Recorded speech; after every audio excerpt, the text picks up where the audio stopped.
Senior BRS कायद व रुकन assembly Siddipet Harish Rao ने कहा है कि माकबल इंतखाबात कांग्रेस पार्टी ने अपने इंतखाबी मंशूर में आशा वर्कर्स को माहाना 18,000 रुपये तनख्वाह की फराहमी का वादा किया था, ताहम आज तक इस वादे को पूरा नहीं किया गया।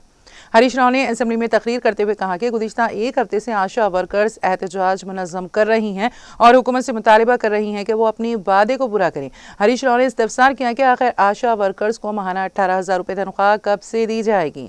उन्होंने कहा कि कांग्रेस पार्टी बरसर इख्तिदार आने के बाद KCR किट को बर्खास्त कर दिया गया। यही वजह है कि सरकारी दवाखानों में ज़चगियों में 20% कमी वाक़ हुई है। इस मामले में हुकूमत क्या इक़दाम कर रही है। हरीश राव ने कहा कि KCR किट को दोबारा कब से शुरू किया जाएगा।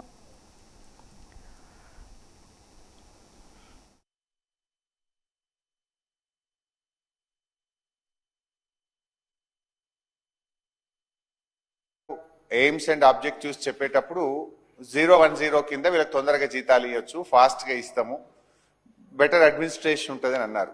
అట్లా మరి ఆశా వర్కర్లు కూడా ఉన్నారు, వాళ్ళని కూడా దీని కిందికి తేగలుగుతామా?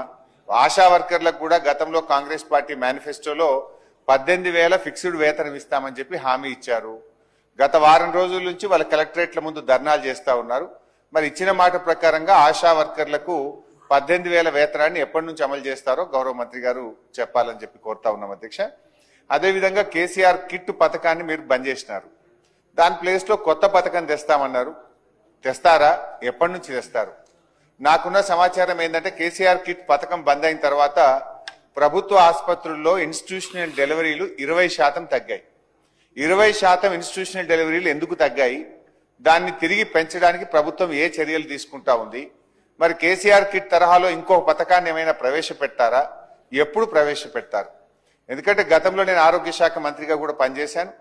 KCR కిట్, నియోనాటల్ అంబులెన్స్లు, మన ప్రభుత్వం MCH ఆసుపత్రులు పెద్ద ఎత్తున తెరవడము, తద్వారా ఏమైందంటే భారతదేశంలోనే mother mortality rate, infant mortality రేటును మనము తగ్గించి దేశంలో 3వ స్థానంలోకి ఆ రోజు మనం చేరుకున్నాం. మరి ఈ రోజు